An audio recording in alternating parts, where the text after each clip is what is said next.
सब लोग मेरे स्टेटमेंट की बहुत वेट कर रहे थे कि मैं वर्ल्ड कप के लिए कुछ बोलता क्यों नहीं हूँ, लेकिन मैं आपको एक प्रॉमिस करना चाहता हूँ कि रोहित शर्मा की कप्तानी में 2024 में बारबाडोस में हम जरूर भारत का झंडा गाड़ेंगे।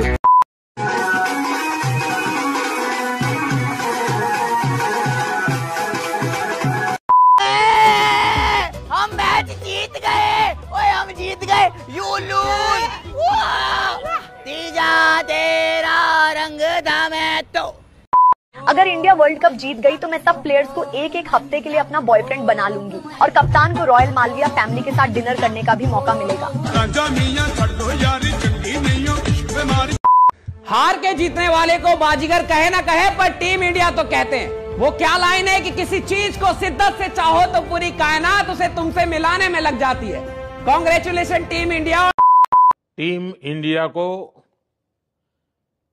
इस भव्य विजय के लिए सभी देशवासियों की तरफ से बहुत बहुत बधाई। आज 140 करोड़ देशवासी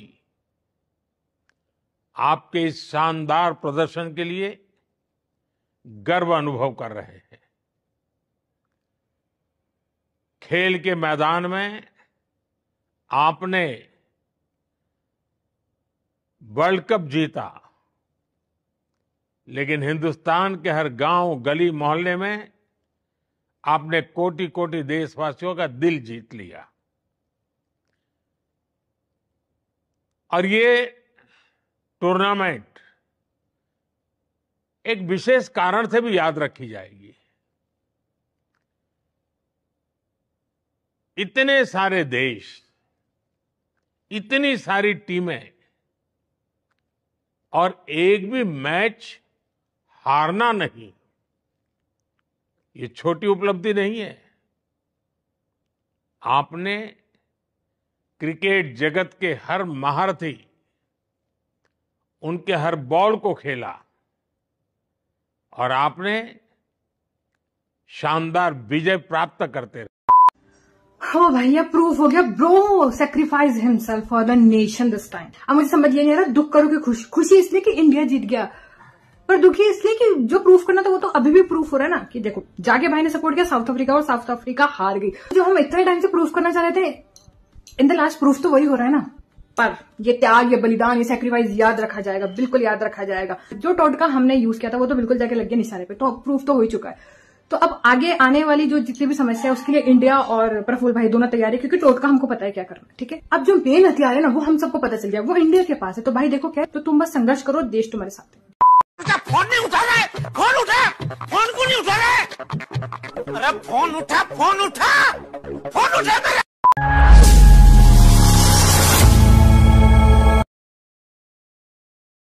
एक ऐसे आदमी का नाम बताइए जिसने अपनी पूरी जिंदगी में कभी सच नहीं बोला हो।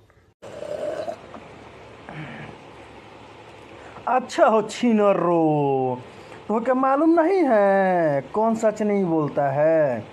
वो पप्पुआ नहीं बोलता। पप्पू नाम सुने हो ना? पप्पू, आपका लाडला पप्पू, वही 8500 बोल के मुखड़ गया। लाइन में वही लोग लगे हुए हैं, उनके ही समुदाय के लोग, और कोई नहीं लगा है। लो लो लो लो।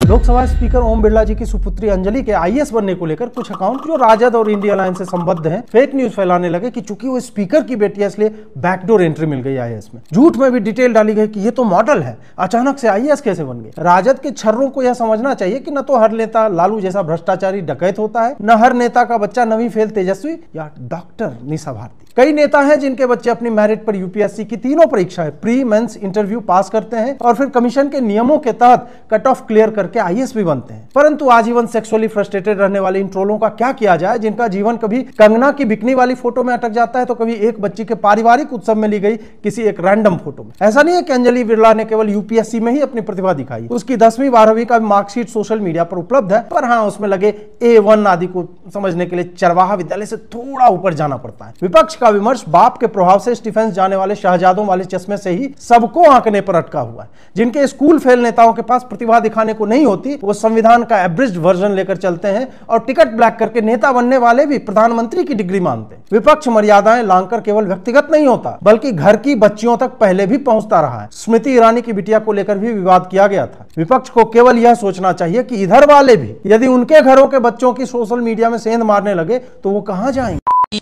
देखिए, यही है दिल्ली की मशहूर नदी जिसे लोग छोटी गंगा कहते हैं।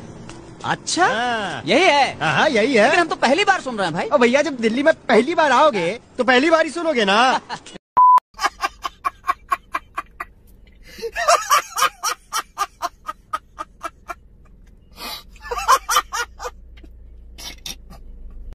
भारतीय जनता पार्टी के द्वारा प्रायोजित पानी का संकट चल रहा है। और जब मैं कह रहा हूं कि भारतीय जनता पार्टी के द्वारा प्रायोजित पानी का संकट, तो मैं ये बताना चाहता हूं कि बीजेपी वाले चाहते हैं दिल्ली के लोग पानी ना पाएं, दिल्ली के लोगों को पानी उपलब्ध ना हो।